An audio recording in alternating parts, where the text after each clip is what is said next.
시청자 여러분 안녕하십니까. 1월 16일 JTBC 아침 N을 시작합니다. 먼저 오늘 아침 주요 뉴스입니다. 윤석열 대통령이 어제 공수처에서 10시간 40분 동안 조사를 받았습니다. 윤 대통령은 건강을 이유로 공수처에 2차 조사 연기를 요청했습니다. 공수처는 이르면 오늘 구속영장을 청구할 걸로 보입니다. 윤 대통령 측은 체포가 부당하다며 서울중앙지법에 체포 적부 심사를 청구했습니다. 구속 위기 속에서 지지층을 결집시켜 국면을 전환하려는 의도로 보입니다. 법원은 이르면 오늘 피의자를 신문하고 석방 여부를 판단합니다. 윤 대통령은 조사 내내 묵비권을 행사했습니다. 조사가 끝나고 조서를 열람하지도 날인하지도 않았습니다. 피의자 날인이 없는 조서는 재판에서 활용될 수 없다는 점을 고려한 걸로 보입니다. 미국 백악관은 윤 대통령 체포에 대해 한국 국민을 확고히 지지한다며 한국 정부와 협력하겠다고 했습니다. 전 세계 외신들도 윤 대통령 체포를 주요 뉴스로 다루면서 앞으로 벌어질 상황에 주목했습니다.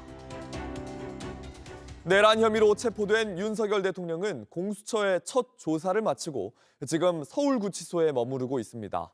현직 대통령 체포 그리고 구치소 구금 모두 헌정사상 초유의 일입니다. 공수처는 오늘 2차 조사를 이어갈 예정인데 서울구치소에 최연수 기자가 나가 있습니다. 최연수 기자, 지금 서울구치소 앞 상황은 어떻습니까? 네, 지금 서울구치소 앞은 취재진들로 붐비고 있는 상태입니다. 지지자들은 아직 보이지 않고 있고요. 공수처가 어제에 이어 2차 조사를 예고한 가운데 윤석열 대통령은 건강상의 이유로 조사를 지연시켜달라 요청한 것으로 파악됐습니다. 네, 윤 대통령이 지금 구치소 어디서 머물고 있는 거죠? 네, 윤석열 대통령은 이곳 내부에 있는 구인 피의자 거실에 머무르고 있습니다. 일반 수용자가 머무는 곳과는 별도의 다른 공간인데요. 일반적으로 영장실질심사 결과를 기다리는 피의자들이 대기하는 장소입니다. 침대는 갖춰져 있지 않고요. 그리고 칸막이 화장실과 그리고 접이식 매트리스가 구비가 되어 있습니다. 일반 수용실과 거의 비슷한데 함께 머무는 피의자가 없기 때문에 사실상 독방에 가깝습니다. 또 CCTV가 있어 24시간 감시를 하며 돌발 상황에 대응하고 있습니다.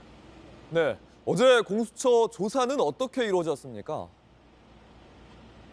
네, 공수처 조사는 어젯밤 9시 40분쯤에 종료가 됐습니다. 오전 11시부터 조사를 시작해서 약 11시간 정도 조사를 한 건데요.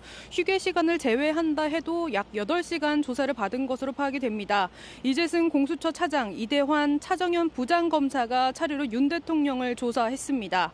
호칭은 대통령님이었지만 조서에는 피의자로 기재했습니다. 윤 대통령은 질문에 아무런 대답도 하지 않은 것으로 파악이 됐습니다. 네. 공수처가 체포 이후 48시간 내에 구속영장을 청구해야 하는 거죠?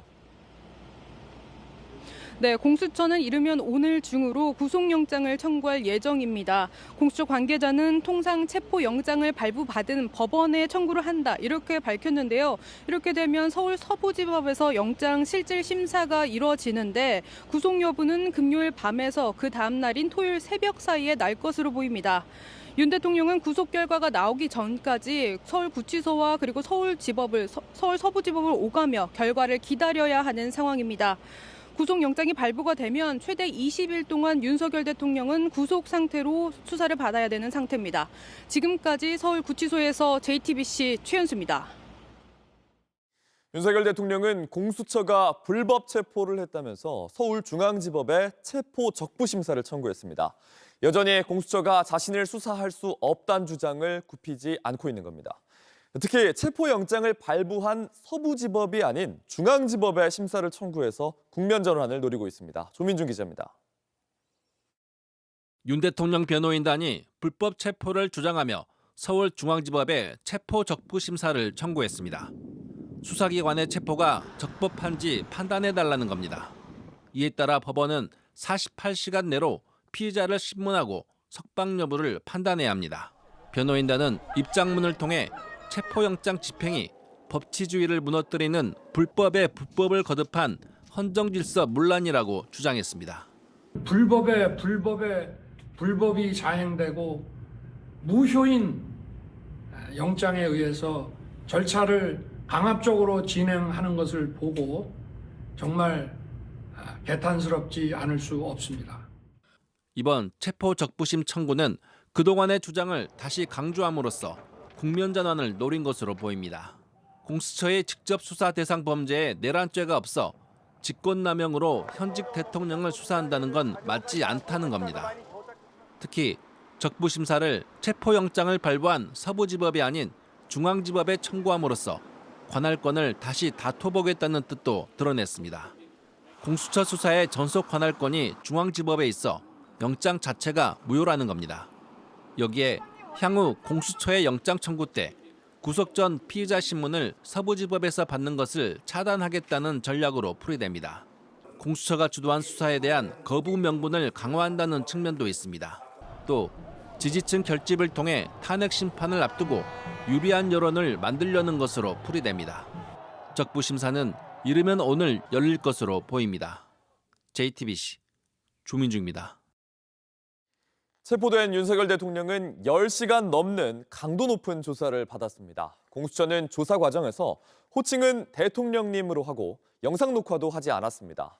하지만 윤 대통령은 조사 내내 한마디도 하지 않은 채 조서 열람과 날인도 거부했습니다. 윤정식 기자입니다.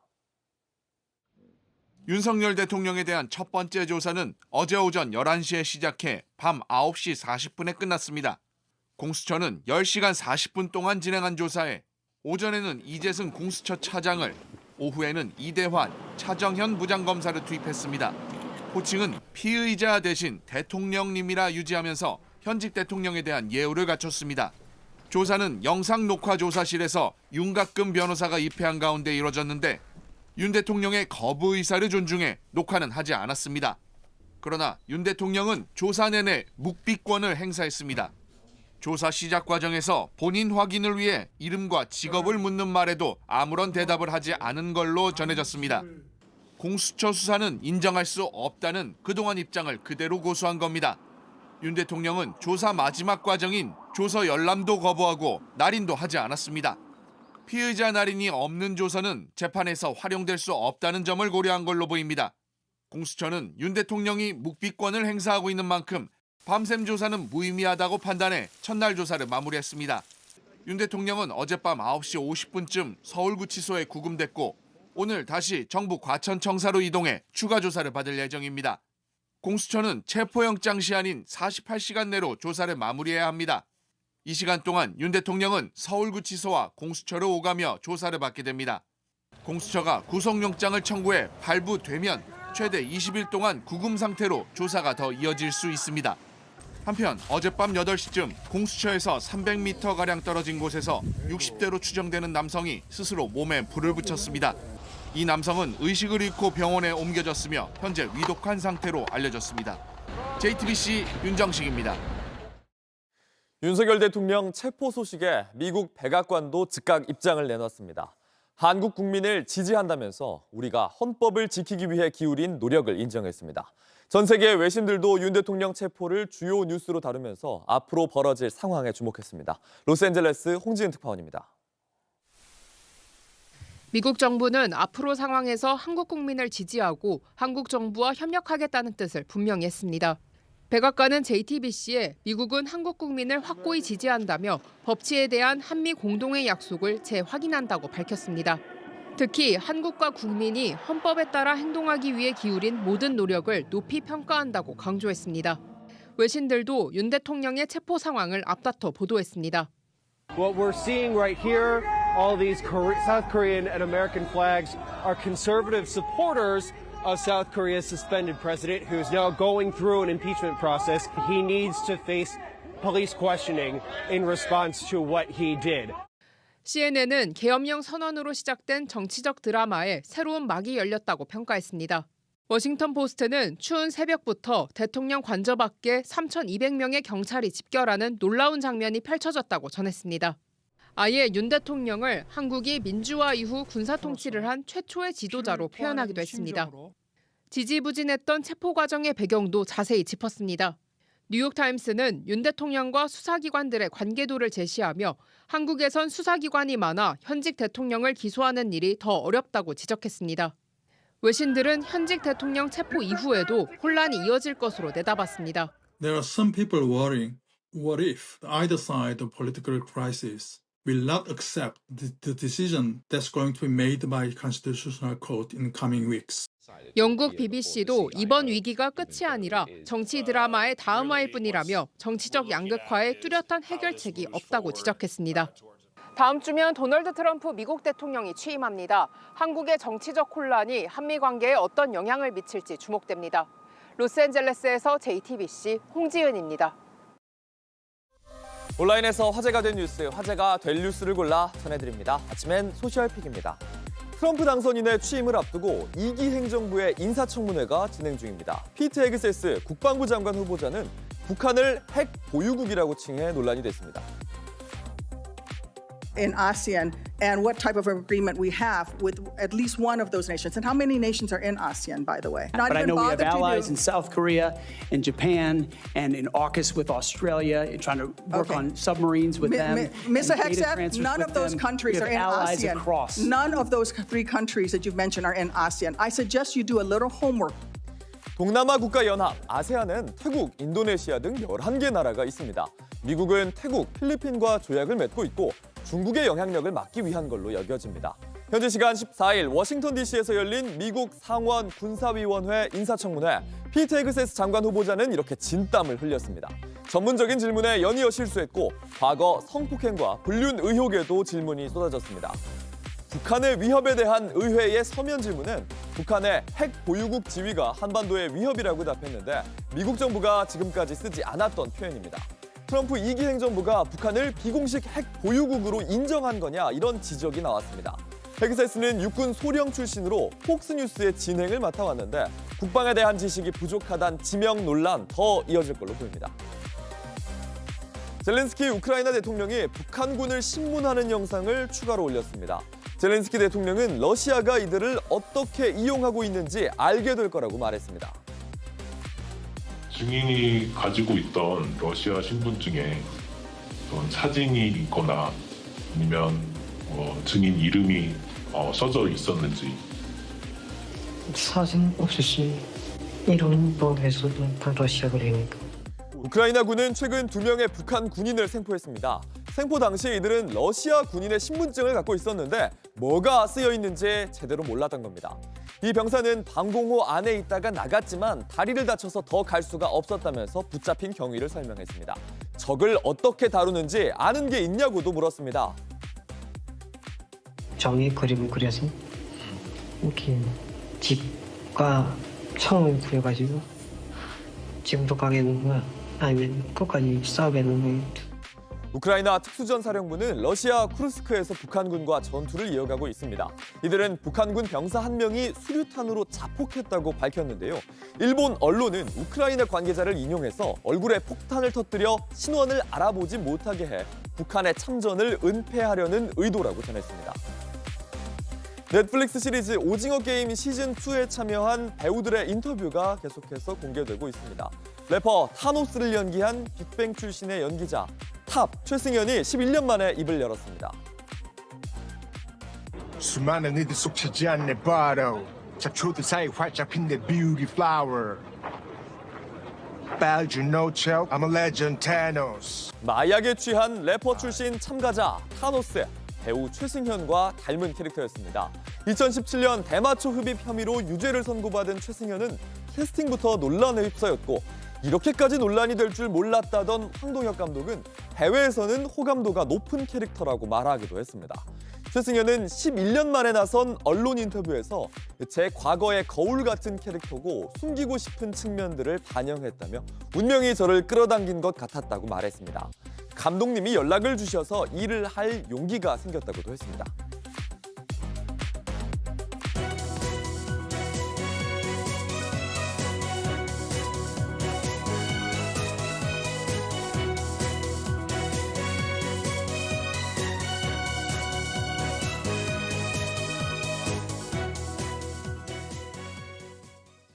윤 대통령 측은 헌법재판소에 낸 2차 답변서에서 김용현 전 장관이 옛날 포고령을 잘못 뺏겼다 이런 황당한 해명을 했습니다. 국회와 정당의 활동을 금지한다는 위헌적인 내용의 포고령 1호는 윤 대통령의 생각이 아니었고 김 전 장관의 부주의 때문이었던 겁니다. 유선희 기자입니다. 윤석열 대통령의 변호인단은 헌법재판소에 비상계엄 선포 과정을 자세히 적은 2차 답변서를 냈습니다. 특히 정치활동을 금지하는 포구령 1호가 작성된 경위를 별도 제목을 달아 적어낸 것으로 확인됐습니다. 윤 대통령 측은 김용현 전 국방부 장관이 대통령에게 국회 해산권이 있을 당시 포구령 예문을 그대로 베껴온 거라면서 문구의 잘못을 부주의로 간과했다고 주장했습니다. 대통령은 국회의 활동을 금지시킬 마음이 없었는데 김 전 장관이 옛날 자료를 잘못 베껴오는 바람에 원래 뜻과 다른 포구령이 나갔다는 겁니다. 변호인단은 그러면서 포구령의 표현이 미숙했다고 적었습니다. 전문가들은 앞서 공개된 방첩사령부의 계엄 검토 문건을 고려하면 믿기 어려운 주장이라고 했습니다. 이건 단지 베꼈다가 아니라 과거의 계엄 사례를 법률적인 측면들, 그다음에 내용적인 측면들까지 다 검토한 이후에 자신들에게 필요한 부분들만 취사 선택한 거죠. 방첩사가 사전에 헌법과 계엄법, 심지어 1980년 5.17 계엄 포구령 10호까지 다 뜯어봤는데 잘못 뺏겼다며 단순 실수라고 주장할 수는 없다는 겁니다. 김 전 장관의 공소장에도 윤 대통령 측의 주장과 다른 내용이 있습니다. 김 전 장관이 포구령 초안을 윤 대통령에게 보고했을 때 야간 통행금지 부분을 삭제하라고 지시해 수정했다는 내용입니다. 김 전 장관이 포구령을 쓴 건 맞지만 윤 대통령이 직접 검토하고 수정까지 지시해 반영된 점을 감안하면 국회 활동과 집회금지, 언론 출판 통제, 전공의 처단 등 포구령의 빼곡한 위헌 요소들을 부주의로 간과했다는 주장은 받아들여지기 어려울 거라는 지적입니다. JTBC 유선입니다. 공정과 상식을 내세웠던 윤 대통령은 내란 사태에서 계속해서 책임을 회피하는 모습을 보여왔습니다. 정치에 뛰어들며 했던 말들은 부정선거 음모론에 모두 묻히게 됐습니다. 이지은 기자입니다. 지난 대선에 출마하면서 윤석열 대통령이 강조한 건 공정과 상식이었습니다. 그 상식을 무기로 무너진 자유민주주의와 법치, 시대와 세대를 관통하는 공정의 가치를 기필코 다시 세우겠습니다. 그렇게 법치를 앞세워 자신이 검찰총장으로 일했던 전 정권을 교체하고 대통령이 됐습니다. 저는 자유, 인권, 공정, 연대의 가치를 기반으로 국민이 진정한 주인인 나라, 국제사회에서 책임을 다하고 존경받는 나라를. 하지만 임기 초부터 나라 안팎에서 구설은 이어졌습니다. 승인 안 해주고 나중에 쪽팔려서. 더 낮아진 지지율, 그나마 기대를 건 지난해 총선에서조차 집권 여당은 참패했습니다. 야당과의 소통과 협치는 말뿐이었고 국정 운영에 대한 지지는 갈수록 떨어졌습니다. 저와 정부의 부족했던 부분을 잘 알고 있습니다. 고칠 부분은 고치겠습니다.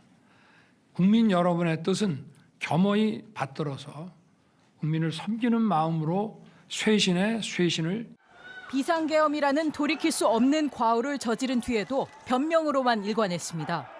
도대체 2시간짜리 내란이라는 것이 있습니까? 질서 유지를 위해 소수의 병력을 잠시 투입한 것이 폭동이란 말입니까? 결국 현직 대통령으론 처음으로 체포되는 오명을 안게 됐습니다. JTBC 이지은입니다. 사람에게 충성하지 않는다. 법과 원칙을 강조하는 강골 검사 윤석열 대통령을 설명하는 문장이었습니다. 하지만 법의 칼은 김건희 여사에겐 무뎌졌고 헌법과 법률을 무시한 내란 사태로 검사 시절의 기반 역시 무너졌습니다. 이윤석 기자입니다. 윤석열 대통령은 검사 시절 특수통이나 칼잡이 등으로 불렸습니다. 상대가 누구든 법과 원칙을 강조했습니다. 현대차 비자금 사건 등 굵직한 사건들을 맡아 능력을 인정받았습니다. 박근혜 정부 시절엔 국정원 대선 개입 사건 특별수사팀장을 맡았습니다. 살아있는 권력 앞에서도 굽히지 않는 모습을 보였습니다. 윤 대통령은 이 한마디로 강골 검사 이미지를 굳혔습니다. 저는 사람에 충성하지 않기 때문에 제가 오늘도 이런 말씀을 드리는 겁니다. 이 발언으로 지방으로 좌천됐다가 2016년 박근혜 정부 국정농단 특검 수사팀장으로 다시 존재감을 과시했습니다. 문재인 정부에서 파격적으로 서울중앙지검장에 임명됐지만 조국 당시 법무부 장관 일가로 칼날이 향하면서 정권과 충돌했고 검찰총장직에서 물러나게 됐습니다. 이런 행보로 윤 대통령은 보수 진영의 대선 주자가 될 수 있었습니다. 공정의 가치를 기필코 다시 세우겠습니다. 정의가 무엇인지 고민하기 전에 누구나 정의로움을 일상에서 느낄 수 있게 하겠습니다. 하지만 취임 이후엔 김건희 여사 감싸기 등에 대한 비판이 이어졌습니다. 공정과 상식을 강조하던 모습은 찾아보기 어려웠습니다. 제가 검찰총장 할 때부터 일단 저를 타겟으로 하는 거지만 저희 집사람도 하여튼 침소봉대는 기본이고 없는 것까지 만들어서 그야말로 저를 타겟으로 해서 제 처를 많이 좀 악마화시킨 거는 있습니다. 윤 대통령은 결국 12.3 내란 사태를 촉발했고 정당한 체포영장 집행에도 끝까지 응하지 않으려는 모습을 보였습니다. JTBC 이윤석입니다. 15개월 넘게 전쟁을 이어온 이스라엘과 팔레스타인 무장단체 하마스가 휴전에 전격 합의했습니다. 바이든 대통령의 백악관과 트럼프 당선인 측이 막판 협상을 함께 벌인 결과인데 양측은 서로 자신들의 공로라고 자평했습니다. 워싱턴 정강현 특파원입니다. 이스라엘과 하마스가 휴전에 전격 합의했습니다. 전쟁 발발 467일 만입니다. 양측은 앞으로 6주간 초기 휴전 기간을 가지고 일부 인질을 석방합니다. 이 과정이 순조롭게 진행되면 남은 생존자 모두를 석방하고 이스라엘은 가자 지구에서 완전 철수합니다. 휴전 합의 소식이 전해지자 바이든 대통령과 트럼프 당선인은 서로 자신의 공로라고 자평했습니다. 앞서 바이든 행정부는 이르면 이번 주 내로 협상이 타결될 거라고 예고했습니다. We are close to a deal and it can get done this week. 바이든 대통령은 휴전 합의 직후 성명을 내고 끈질기고 고된 미국 외교의 결과라며 자신의 협상팀에 공을 돌렸습니다. 하지만 이번 막판 휴전 협상은 트럼프가 임명한 중동특사와 현 백악관 중동특사가 협력한 결과라는 게 대체적인 평가입니다. 특히 트럼프 측 스티브 위트코프 특사가 트럼프 취임 전에 협상안을 수용하라고 이스라엘 총리를 강하게 압박한 것으로 알려졌습니다. 트럼프 역시 신년 기자회견에서 하마스를 향해 강한 경고를 날린 바 있습니다. If they're not back by the time I get into office, all hell will break out in the Middle East. 미국 언론들도 이런 압박이 일부 통했다는 평가를 하기도 했습니다. 이에 트럼프는 휴전 합의 직후 자신이 대선에서 이겼기 때문에 휴전이 가능했다며 자평하는 글을 올렸습니다. 한편 2023년 10월 7일 하마스의 기습 공격으로 시작된 이번 전쟁은 가자 지구에서만 하마스 대원과 민간인 등 46,500명 이상 숨졌습니다. 이스라엘 측에서도 민간인과 군인 약 1,200명이 사망한 것으로 알려졌습니다. 워싱턴에서 JTBC 정강현입니다. 2024년 파리올림픽을 빛낸 펜싱의 오상욱 선수, 탁구의 신유빈 선수가 한국 이미지상을 받았습니다. 넷플릭스 흑백요리사의 준우승자인 재미동포 셰프 에드워드 리도 한국 문화를 알린 역할을 인정받아 함께 수상자로 선정됐습니다. 올해 21년째 이어지는 이 상은 매년 한국을 세계에 널리 알린 인물이나 단체에 주어집니다. 날씨입니다. 오늘은 전국이 대체로 흐린 가운데 낮부터 추위가 누그러지겠습니다. 낮 최고 기온은 영상 3에서 8도로 평년과 비슷하거나 조금 낮겠습니다. 서해와 호남엔 새벽부터 눈이 오겠고 수도권과 충청권, 강원 내륙엔 오전 중 눈 또는 비가 산발적으로 내려 오후 중에 그치겠습니다. 예상되는 눈의 양은 1에서 5cm 정도입니다. JTBC 아침 앤을 마칩니다. 내일도 7시 반에 아침을 열겠습니다. 시청해주셔서 감사합니다.